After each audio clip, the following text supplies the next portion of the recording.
Assalamualaikum warahmatullahi wabarakatuh. Selamat pagi anak-anak. Alhamdulillah, luar biasa. Allahu Akbar. Anak-anak sekalian, apa kabarnya? Gimana, pada sehat? Alhamdulillah pada sehat. Udah pada sarapan? Alhamdulillah udah pada sarapan. Udah pada mandi semua anak-anak? Alhamdulillah juga udah pada mandi. Bapak harap di masa pandemi saat ini teman-teman semua, anak-anak Bapak senantiasa menjaga kesehatan dengan makan makanan yang bergizi dan juga menghindari aktivitas-aktivitas yang dapat membuat kita terjangkit virus dan penyakit yang sedang mewabah pada masa pandemi saat ini. Baik, sebelumnya mungkin alangkah baiknya kita berdoa terlebih dahulu. Bapak amanatkan kepada ketua kelas di kelas C ini untuk memimpin untuk berdoa kelas C kita ini. Silakan kepada ketua kelas untuk memimpin berdoa. Ya, alhamdulillah berdoa selesai. Sebelum kita mulai, silakan kepada anak-anak untuk mengecek kanan kirinya, depan belakangnya, samping bangkunya. Apakah ada bangku yang kosong? Silakan dicek. Apakah ada temannya yang belum hadir, ataukah ada teman-temannya yang tidak masuk karena berhalangan? Oh, tidak ada. Alhamdulillah pada masuk semua. Oke, baik. Teman-teman masih ingat nggak pelajaran kita pada seminggu yang lalu? Ada yang masih ingat anak-anak pelajaran kita yang seminggu lalu? Tentang apa? Iya, kamu tentang apa?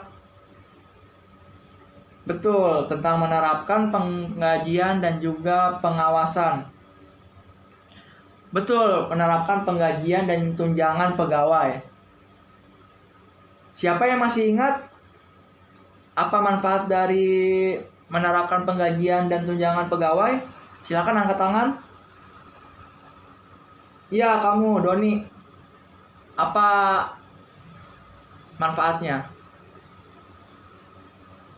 Ya, betul. Manfaat dari menerapkan penggajian dan tunjangan pegawai ini yaitu untuk dapat meningkatkan produktivitas pada karyawan di suatu perusahaan ataupun lembaga pendidikan dan juga organisasi. Begitu. Pada hari ini kita akan belajar tentang otomatisasi tata kelola kepegawaian. Baik, pada pertemuan kita kali ini di hari yang cerah ini, yaitu yang pertama Bapak akan menjelaskan sebagian dari pengertian otomatisasi tata kelola kepegawaian yang ada di PPT di depan ini. Ya, bisa kalian lihat. Yang pertama yaitu ada kompensasi, yang dimana kompensasi ini merupakan salah satu alasan dan motivasi utama mengapa pegawai bekerja di kantor. Pegawai di kantor menggunakan pengetahuan, keterampilan, tenaga waktu, serta komitmennya bukan semata-mata ingin membaktikan atau mengabdikan diri kepada organisasi, namun ada tujuan lain yang ingin dicapai, yaitu ingin mendapat kompensasi imbalan atau balas jasa atas kinerja dan produktivitas kerja yang dihasilkannya. Seperti itu, anak-anak. Keberhasilan dalam menetapkan kompensasi yang layak akan menentukan bagaimana kualitas pegawai dalam bekerja. Seperti itu. Adapun menurut Samsudin, fungsi pemberian penghargaan adalah sebagai yang pertama, pengalokasian SDM secara efisien. Fungsi ini menunjukkan pemberian penghargaan bagi pegawai yang berprestasi akan mendorong mereka untuk bekerja lebih baik. Yang kedua yaitu penggunaan SDM secara lebih efisien dan efektif. Dengan pemberian penghargaan kepada pegawai mengandung implikasi bahwa pegawai akan menggunakan tenaga pegawai tersebut dengan seefisien dan seefektif mungkin. Yang ketiga yaitu mendorong stabilitas dan pertumbuhan ekonomi. Sistem pemberian penghargaan dapat membantu stabilitas pegawai dan mendorong pertumbuhan ekonomi secara menyeluruh. Adapun 3 jenis kompensasi secara garis besar menurut Nawawi, yaitu yang pertama kompensasi langsung, yaitu penghargaan atau ganjaran yang disebut gaji atau upah yang biasa diterima oleh para guru di sekolah ataupun di kampus, yang dibayar secara tetap berdasarkan tenggang waktu yang tetap, biasanya dalam jangka waktu 1 bulan sekali. Yang kedua yaitu kompensasi tidak langsung, pemberian bagian keuntungan atau manfaat bagi para pekerja di luar gaji atau upah tetap, dapat berupa uang atau berupa barang. Yang ketiga yaitu insentif, penghargaan atau ganjaran yang diberikan untuk memotivasi para pekerja agar produktivitas kerjanya tinggi. Sifatnya tidak tetap atau sewaktu-waktu dapat berubah. Jadi sifatnya itu tidak selamanya tetap, tapi juga bisa terjadi perubahan atau peningkatan nominal seperti itu. Selanjutnya yaitu ada pengelompokan kompensasi. Kompensasi atau penghargaan dapat dikelompokkan menjadi 2, yaitu yang pertama, kompensasi berdasarkan bentuknya. Terdiri atas kompensasi finansial dan kompensasi non-finansial. Kompensasi finansial ini contohnya yaitu yang seperti tadi Bapak katakan, yaitu gaji. Kompensasi non-finansial merupakan imbalan dalam bentuk kepuasan seseorang yang diperoleh dari pekerjaan itu sendiri atau dari lingkungan, baik secara fisik atau psikologis di mana orang tersebut bekerja. Jadi kayak yang non-finansial ini itu seperti efek yang dirasakan oleh siswa setelah belajar, seperti itu. Nah, yang kedua ini ada kompensasi berdasarkan cara pemberiannya. Kompensasi berdasarkan cara pemberiannya dibagi lagi menjadi 2, yaitu kompensasi finansial langsung dan tidak langsung. Kompensasi finansial langsung terdiri atas bayaran yang diperoleh seseorang dalam bentuk gaji, upah, bonus, dan komisi. Yang kedua yaitu kompensasi finansial tidak langsung, merupakan tunjangan meliputi semua imbalan finansial yang tidak mencakup dalam kompensasi finansial langsung seperti program asuransi, program tenaga kerja, pertolongan sosial, pembayaran biaya sakit, cuti, dan lain-lain. Selanjutnya itu menurut Shimamura ada 2 jenis kompensasi, yaitu yang pertama kompensasi finansial yang dibagi 2 lagi menjadi kompensasi langsung dan kompensasi tidak langsung. Adapun yang langsung yaitu dengan bayaran pokok yaitu gaji dan upah, yang kedua dengan bayaran prestasi, yang ketiga bayaran intensif yaitu bonus, komisi, pembagian laba, pembagian keuntungan, dan pembagian saham.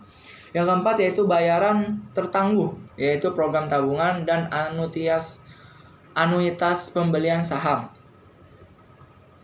Adapun yang kompensasi tidak langsung yaitu yang pertama berupa program perlindungan yaitu asuransi kesehatan, asuransi jiwa, pensiun, dan asuransi tenaga kerja.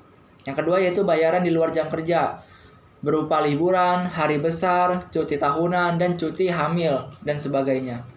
Yang ketiga yaitu fasilitas seperti kendaraan, ruang kantor, dan tempat parkir. Adapun yang kompensasi non-finansial yaitu berupa pekerjaan, tugas-tugas yang menarik, tantangan, tanggung jawab, pengakuan, dan rasa pencapaian. Yang kedua itu lingkungan kerja, kebijakan yang sehat, supervisi yang kompeten, kerabat kerja yang menyenangkan, dan lingkungan kerja yang nyaman. Jenis-jenis kompensasi tersebut dapat memotivasi pegawai baik dalam pengawasan, prestasi kerja, maupun komitmen organisasional. Dalam pemberian kompensasi, tingkat atau besarnya kompensasi harus benar-benar diperhatikan. Karena tingkat kompensasi akan menentukan gaya hidup, harga diri, dan nilai organisasi atau perusahaan. Kompensasi mempunyai pengaruh yang besar dalam penarikan pegawai, motivasi, produktivitas, dan tingkat perputaran pegawai. Baik, kita lanjut kepada penghargaan pegawai negeri.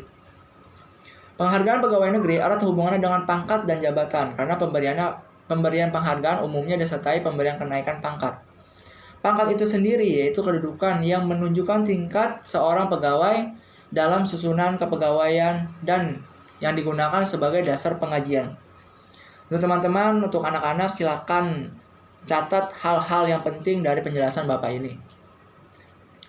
Penghargaan adalah imbalan yang diberikan dalam bentuk material dan non-material yang diberikan oleh pihak organisasi kepada pegawainya agar mereka dapat bekerja dengan motivasi yang tinggi dan berprestasi dalam mencapai tujuan-tujuan organisasi. Dengan kata lain, pemberian penghargaan dimaksudkan untuk meningkatkan produktivitas dan mempertahankan pegawai yang berprestasi agar tetap berada dalam organisasi.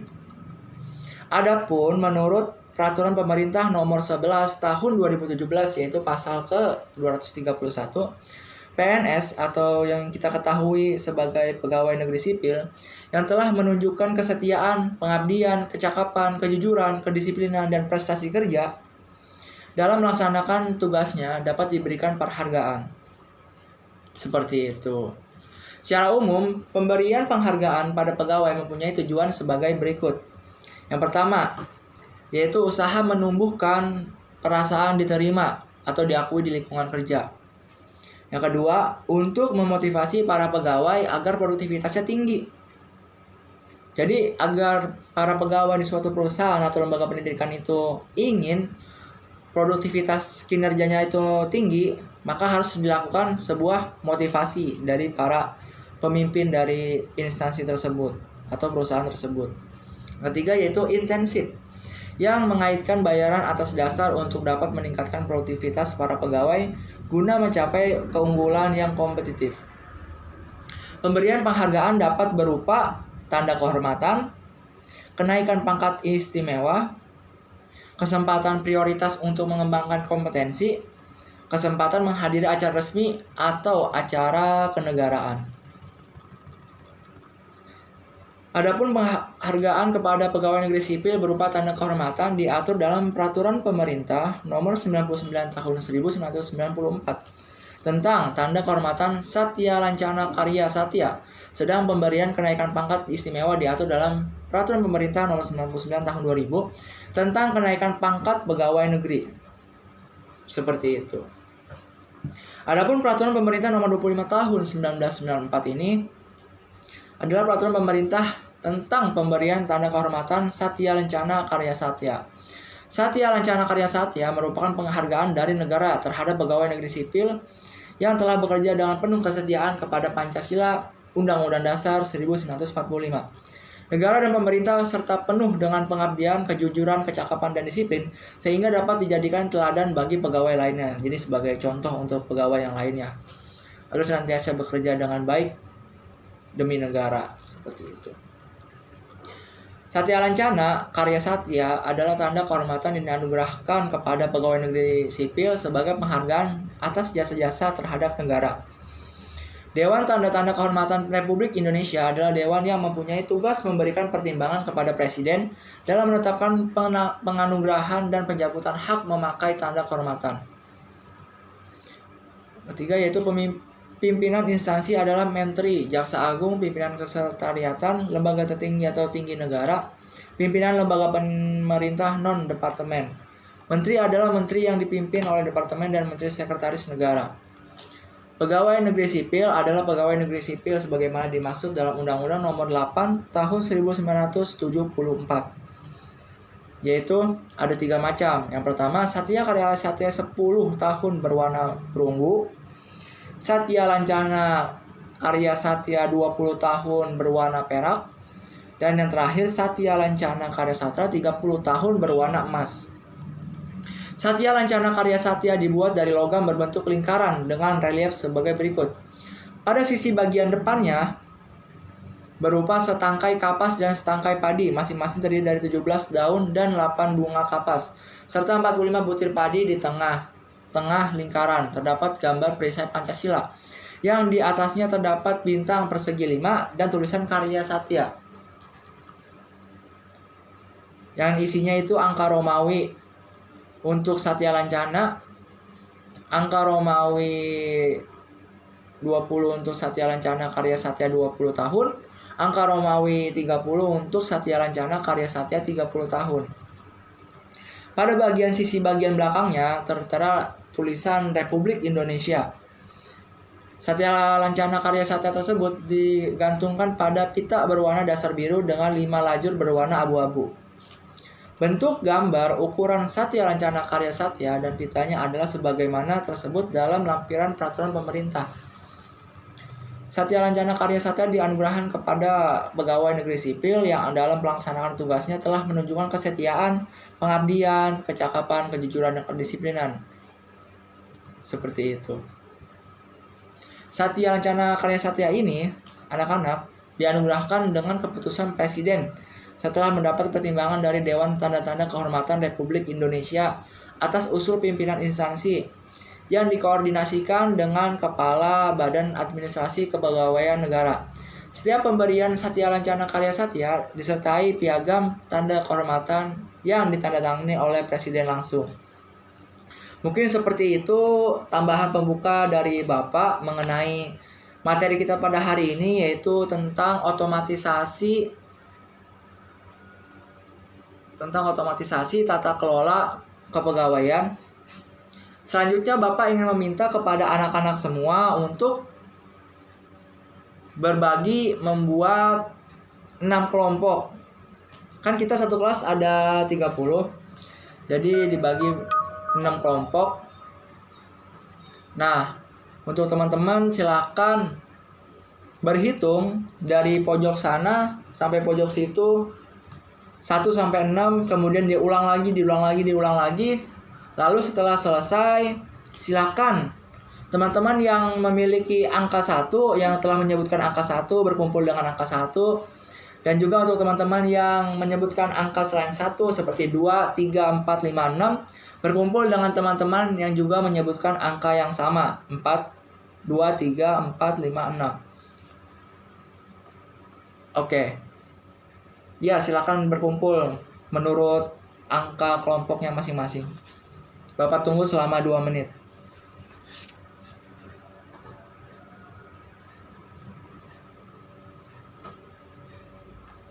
Baik, sudah terkumpul semua. Kelompok 1, angkat tangan. Oke, kelompok 2, angkat tangan. Oke, kelompok 3, angkat tangan. Sip, kelompok 4, 5, 6. Oke. Sudah jadi semua kelompoknya. Baik, langsung aja Bapak ingin menugaskan kepada kelompok diskusi ini untuk membuat resume yang dimana akan kita diskusikan secara berkelompok, yang dimana untuk presentasi ini akan disanggah oleh kelompok yang lain. Jadi untuk presentasi kali ini setiap kelompok berpresentasi ke depan dan juga disanggah atau ditambahkan dari kelompok yang tidak maju ke depan, seperti itu. Untuk durasi berdiskusi dan membuat resume diskusi ini, Bapak memberi waktu 10 menit ke depan. Silakan kepada teman-teman untuk berdiskusi, merajuk dan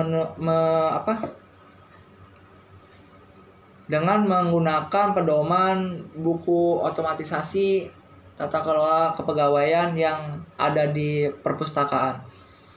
Seperti itu. Oke, untuk memulai diskusi kita atau diskusi kelompok yang sudah dibagikan ini, marilah kita memulai dengan membaca Al-Basmalah. Bismillahirrahmanirrahim. Oke, silakan untuk berdiskusi terlebih dahulu.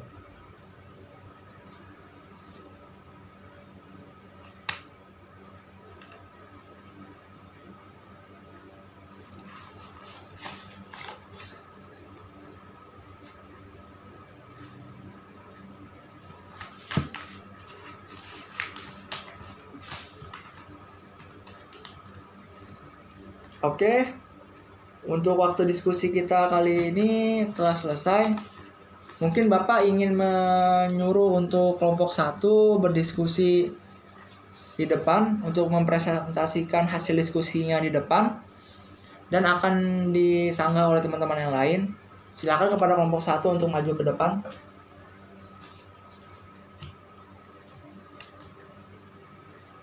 Baik, terima kasih kelompok 1 atas diskusinya. Untuk teman-teman yang lain Yang ingin menyanggah atau bertanya kepada kelompok 1 dipersilahkan. Oke, terima kasih. Berhubung waktu kita tinggal 10 menit lagi, karena untuk diselesaikan diskusi kita yang per kelompok ini tidak mencukupi, mungkin untuk lembaran diskusinya, lembaran kertas hasil diskusinya bisa dikumpulkan ke Bapak. Nanti akan Bapak nilai dan juga akan kita lanjut presentasi lagi pada pertemuan minggu depan. Seperti itu. Silakan dikumpulkan di meja Bapak. Baik, Bapak sudah menerima hasil diskusi kalian. Nanti akan Bapak cek di rumah dan akan Bapak nilai. Lalu akan kita lanjutkan diskusinya pada pertemuan minggu depan. Oke, sebelum Bapak tutup, Bapak ingin bertanya pada kesimpulan pertemuan kita kali ini, yaitu apa fungsi otomatisasi tata kelola kepegawaian? Ada yang bisa jawab? Dapat nilai tambahan, silakan angkat tangan. Yang bisa silakan angkat tangan. Siapa cepat dia dapat. Ya, kamu Rizky, apa jawabannya? Ya, betul, jawabannya yaitu sebagai segala bentuk kegiatan yang berhubungan dengan masalah pemakai tenaga kerja atau pegawai untuk mencapai tujuan. Oke, terima kasih Rizky atas jawabannya yang sangat baik. Mungkin langsung saja untuk pertemuan kita kali ini telah usai, dan untuk minggu depan ada tugas dari Bapak, yaitu tugas kalian untuk menulis mengenai apa saja manfaat dari mempelajari otomatisasi tata kelola kepegawaian. Tolong ditulis itu tugas untuk minggu depan, jangan lupa dikerjakan. Untuk tugas ini, yaitu tugas individu, dikerjakan di buku tulisnya masing-masing. Lalu akan kita bahas di pertemuan minggu depan bersamaan dengan kelompok sebelum-sebelumnya yang tadi belum presentasi, yaitu kelompok 2, 3, 4, 5, 6. Seperti itu.